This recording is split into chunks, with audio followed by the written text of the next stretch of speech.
투자가 막막한 사람들을 위한 투자 가이드 이진우 최창규의 투자할 건데 시작하겠습니다. 저는 이진우고요. 안녕하세요, 최창규입니다. 네, 어서 오십시오. 지난번에 우리가 찍은 영상이 네, 11만 조회를 넘어서면서 네. 큰일 났습니다. 곰곰이 분석을 해봤는데 어떤 한 분 때문에 이렇게 된 것 같아요. 맞아요. 그래서 오늘 다시 한번 모셨는데요. 네. 기분 좋게 웃고 계시는 분이죠. 여러분이 보시기에 오른쪽에 계신 장두익 매니저님 어서 오십시오.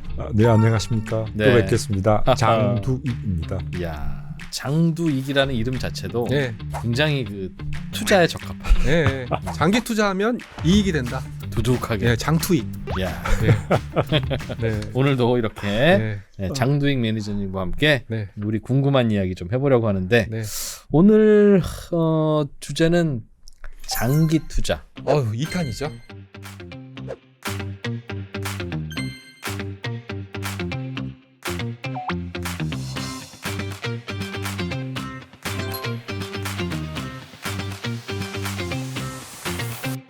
첫 번째 고민 사연부터 보시겠습니다. 저는요 올해 17살이 된 고등학생입니다.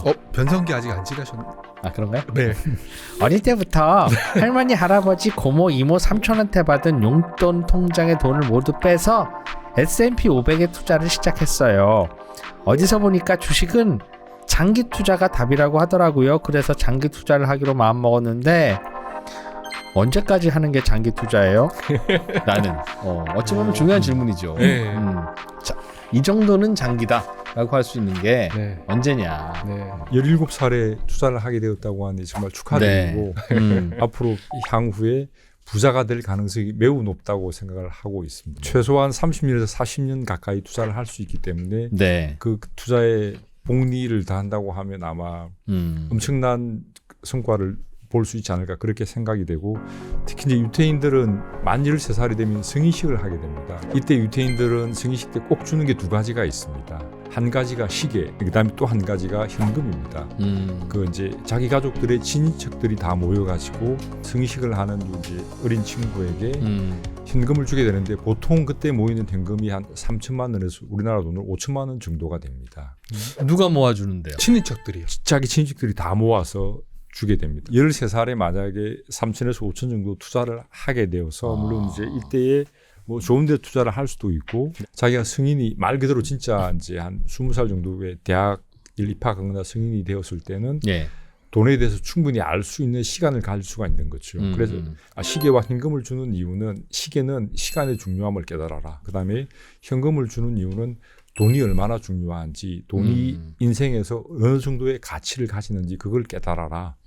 인생에서 제일 중요한 두 가지를 주는 거군요. 맞습니다. 그래서 아까 우리 이제 어린 친구분 17살 때 벌써 네. 이제 S&P 500을 시작했다고 하니 정말 부럽습니다. 우리가 어릴 때는 돈 알아서 뭐하냐, 공부만 열심히 해라, 이런 얘기밖에 없었습니다. 어린 놈이 벌써부터 돈을 밝혀? 뭐 맞습니다. 이런 반응이었을 텐데. 맞습니다. 네. 혹시 이제 프로님하고 부모님께 퀴즈를 하나 내면 네. 현재 10억이 있고 그다음에 현재 100원으로 한 달 동안 매일 2배씩 줄게, 이렇게 첫째 날은 100원, 둘째 날은 200원, 200원, 그 다음 날은 400원, 400원, 800원, 네. 1600원, 3200원 이렇게 줄게. 31일 동안 줄게, 이렇게 예. 했을 때에 어느 걸 선택하실지 한번. 저는 10억이죠. 저도 10억입니다. 네. 왜냐하면 보통 이런 약속이 지켜지지 않아.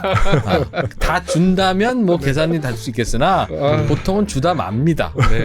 연락 안 되고. 네. 그러니까 10억은 지금 준다면 일단 10억 받아야 돼. 네. 한국에서는 반드시 그래야 됩니다. 네, 저도 10억 받아가지고 뭐 그렇습니다. MMF라든지 그렇지. 네, 이런 데 넣어놓을 거예요. 뭐 대충 알기는 알아요. 100원, 200원, 400원 이렇게 가다 보면 네. 2의 10승은 1024니까 10일쯤 되면 한 10만 원쯤 되고요. 네. 이게 이제 복리의 힘인데, 이 복리가 언제 엄청나게 이제 위력을 발휘하게 되냐면, 약간 20일 정도가 넘어가게 되면 그렇죠. 그때부터 엄청나게 큰 힘을 발휘를 하게 됩니다. 이제 30날에 540억이었는데 예. 31일 차에 1080억이 되는 것처럼, 그러니까 한 달 내내 번 돈보다 마지막 하루에 맞습니다. 번 돈이 더 많다는 얘기잖아요. 하루에 540억이 늘어나게 되는 거죠. 그게 복리의 힘입니다. 존 버글이 인덱스 펀드를 개발했을 때 무슨 일이 있었냐면, 보통 뮤추얼 펀드에 투자를 하게 되면 연간 발생하는 총 비용이 한 2에서 3%, 많게는 5% 가까이 발생을 했었습니다. 그러니까 이제 존 버글 입장에서는 기업이 내고 있는 모든 수익은 온전히 투자자에게 돌아가야 된다. 요거는 뭔가 잘못되었다. 그래서 인덱스 펀드를 개발을 하면서 최초에 부과를 했던 보수가 약 0.3% 정도였습니다. 당시에 최초에. 네, 맞습니다. 그런데 이렇게 하니까 다른 이제 그 증권회사에서 상품을 파시는 분들 아니면 펀드 매니저 분들이 엄청나게 싫어했었습니다. 그러겠죠. 왜 이런 짓을 하냐. 그래서 이제 처음에는 인덱스 펀드에 대한 어떤 저항들 되게 많았었는데 결국에는 이게 엄청나게 성장을 하게 되고 저렴한 보수를 바탕으로 S&P 500 인덱스 펀드는 엄청난 성장을 구가를 하게 됩니다. 그래서 이제 존 보글이 하신 말씀이 뭐냐면 적은 비용이 드는 펀드를 이용하고 평생 동안 그걸 가지고 있어야 된다 이런 얘기를 했었습니다. 그 오렌 버핏이 이제 존 보글을 세우시면서 무슨 말을 했냐면 당신이 금융시장의 가장 위대한 성인이다. 가장 위대한 사람이다. 이렇게 얘기를 했습니다. 저비용 고효율의 펀드를 만들었고 그리고 여기에 투자를 하게 됨으로써 평범한 서민 누구나 투자를 통해서 부자가 될 수 있게 만들었다. 그런 선언을 한 셈이었습니다. 제가 지난번에 시간에도 말씀드렸지만 자본주의 시스템이 올라탈 수 있는 가장 간편한 수단을 만들어준 거죠. 어떤 아주 뛰어난 펀드맨, 예를 들면 피트린치 같은 분, 그런 분이 이제 S&P 500 인덱스를 능가를 할 수 있겠지만 그거를 계속해서 이기기는 정말 힘들다. 그런 결론에 도달하게 되는 거죠. 자본주의 시장에서. 장기적으로 뛰면 항상 지수가 이겨. 맞습니다. 가장 많이 하시는 질문 중에 하나. 그러면 S&P 500을 이기는 주식들도 있지 않냐? 장기 투자로 봤을 때. 예. 그래서 대표적으로 많이 말씀해 주시는 게 미국의 필수 소비재인 존슨앤존슨 그리고 미국의 대표적인 담배 회사인 필립 모리스 이런 회사들을 배당을 50년 이상 늘리는 기업을 배당 킹이라고 불리우는데 50년 전에 투자를 했고 그리고 또 거기서 나오는 배당을 또 주식 사는데 네. 재투자하는 복리 효과를 누렸을 때에는 S&P 500 보다 훨씬 더 놀라운 수익률을 보였던 사례가 그래요? 있습니다. 예. S&P 500 얘기했을 때에 예. 1960년부터 투자를 해서 단순한 이 지수를 놓고 비교를 하면 그게 만 불이 46만 불이 되었는데 그럼 우리나라 5억 정도가 되었겠죠. 네. 근데 이게 만약에 이제 배당을 재투자했을 경우에 이게 거의 7배인 한 35억 정도가 되었었습니다. 한 평생을 투자할 때 맞습니다. 배당 받고 이자 받고 하는 걸 재투자하냐? 아니면 맞습니다. 요거는 그냥 내가 빵 사 먹냐? 맞습니다. 그 선택의 차이일 뿐인데 네. 생을 마감할 때쯤 되면 그로 인한 차이가 수익률 네. 차이가 그 네, 7배 정도 차이 난다. 네. 그리고 이제 배당을 받아서 배당을 재투자했을 경우에 연수익률이 그 정도로 엄청나게 많은 큰 수익률의 차이가 벌어지게 됩니다. 그래서 작아 보이지만 나중에 네, 복리의 효과가. 차이가 엄청나게 크게 나게 되는 거죠. 배당도 복리가 있습니다. 그리고 또 배당금을 계좌에서 받게 되면 한국에서는 15.4%의 세금을 떼고 네. 나머지 금액에서 주게 되거든요. 그렇죠. 근데 토탈 리턴 기계적으로 재투자하는 상품 같은 경우에는 그 15.4%를 떼지 않고 일단은 원금 그 배당금 전체를 그대로 재투자를 해서 NAV에 녹이게 돼 다시 있거든요. 굴리니까 네, 이만큼이 어떻게 보면 과세 이연되는 효과를 나타내기 때문에 그게 꽤 크더군요. 여기서도 그 복리의 효과가 한 번 더 발휘된다라고 보시면 돼요. 장기 투자와 관련해서 우리가 꼭 좀 알아두어야 할 공식 이런 게 있다고 들었어요. 72의 법칙이라고 하던데 그건 뭐예요? 내가 어떤 투자금을 투자를 했을 때에 원금이 2배가 되는데 걸리는 시간을 의미합니다. 그래서 만약에 70의 법칙이라고 하면 내가 만약에 1억을 투자했을 때에 원금이 2억이 되려고 하면 어느 정도 시간이 걸리느냐. 예를 들어서 연 10%의 수익률로 투자를 하게 되면 약간 7.2년 정도가 걸립니다. 그러면 한 2억이 되는 거고. 10%면 71을 10으로 나누고. 맞습니다. 우리가 직관적으로 원금이 2배가 되는데 걸리는 시간 그리고 네. 어느 정도의 수익률로 얼마로 투자했을 때에 원금이 2배가 되는데 걸리는 시간 이렇게 이해하시면 될 것 같습니다. 알겠습니다. 연 1%를 굴리면 72년 걸린다. 맞습니다. 예, 그래서 첫 번째 질문 보내주신 17살 청년분의 질문은 얼마나 오래 투자해야 장기 투자냐라고 하는 건데. 복 받았다. 일단 대단하다. 축하한다. 네, 진짜 축하한다. 이미 부럽다. 부자가 될 수 있는 기반을 17살에 만들었다. 그러니 장기 투자가 얼마나 해야 장기 투자인지는 고민하지 않아도 된다. 네. 일단 축복받은 인생이고 네. 그리고 기본적으로 17살이라는 것 자체가 그게 축복입니다. 맞습니다. 그냥 최대한 오래오래 갖고 있는 게 장기 투자고 오래 갖고 있을수록 좋다. 그렇다면 아까 그 17살 소년분이 그 네. 주셨던 질문에 대한 해답을 네. 가급적 숫자로 드린다면 만약 연도로 치면 한 20년? 20년? 복리를 충분히 누릴 수 있는 시간은 최소한 한 15에서 한 20년 정도 된다. 그러면 만약에 17살에 1억이었다. 그러면 37살에 최소한 8억? 아무리 작아도 5억 정도의 자금은 충분히 가지고 있다. 이미 부자가 되는 거죠. 그때부터. 그럼 다음 사연으로 또 이어가 보죠. 자, 안녕하십니까. 투꼰대의 조언에 따라 장기 투자를 시작한 30대입니다. 작은 바람에 흔들리지 말자고 마인드 컨트롤을 하고 있는데요. 최근에 불안한 정세에 도저히 모른 척할 수가 없겠더라고요.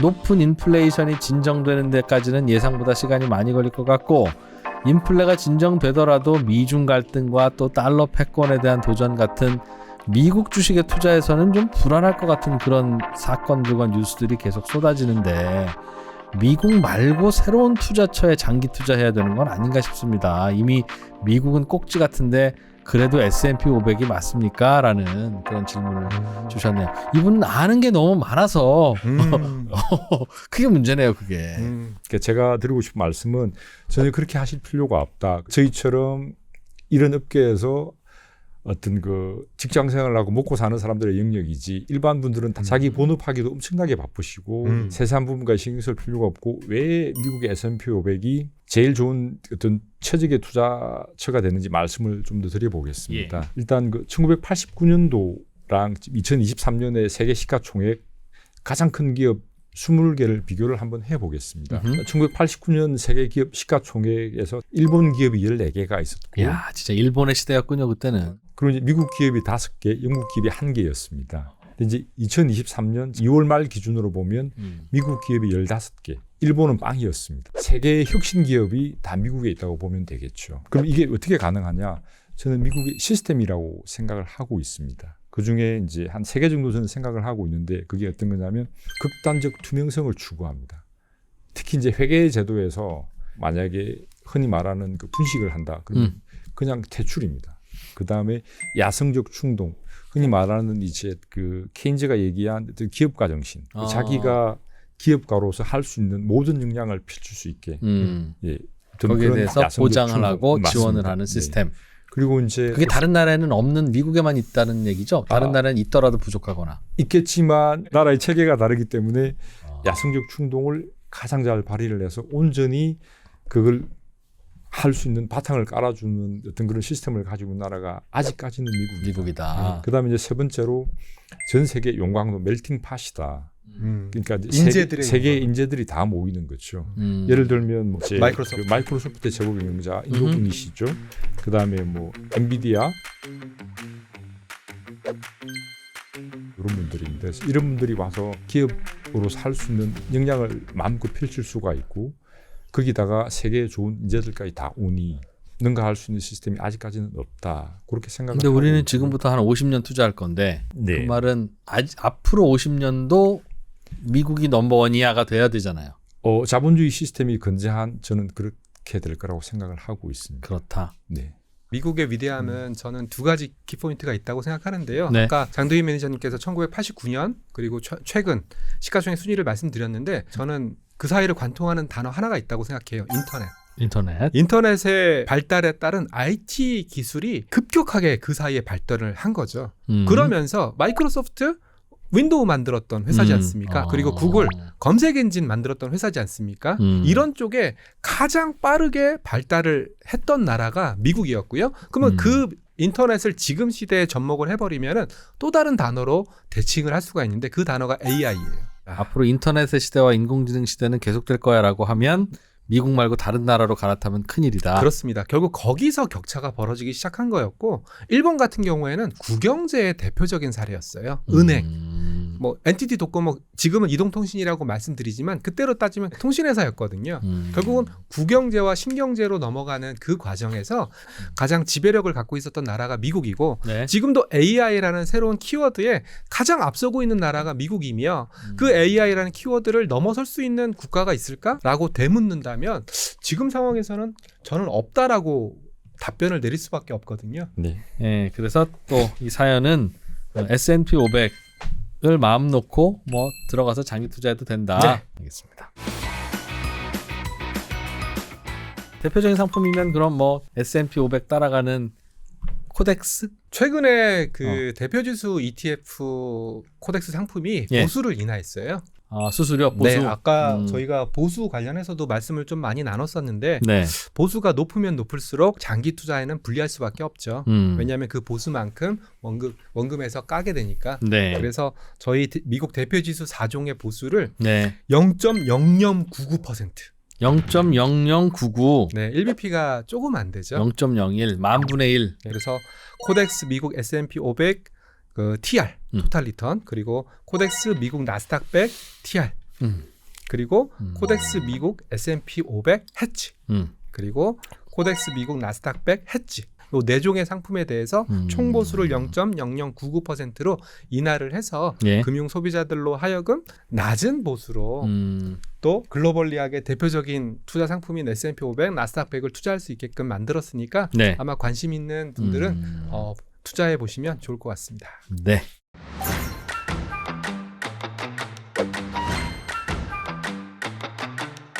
오를 것 같아, 내릴 것 같아. 이 타이밍이 맞냐 안 맞냐 항상 그런 말씀을 하십니다.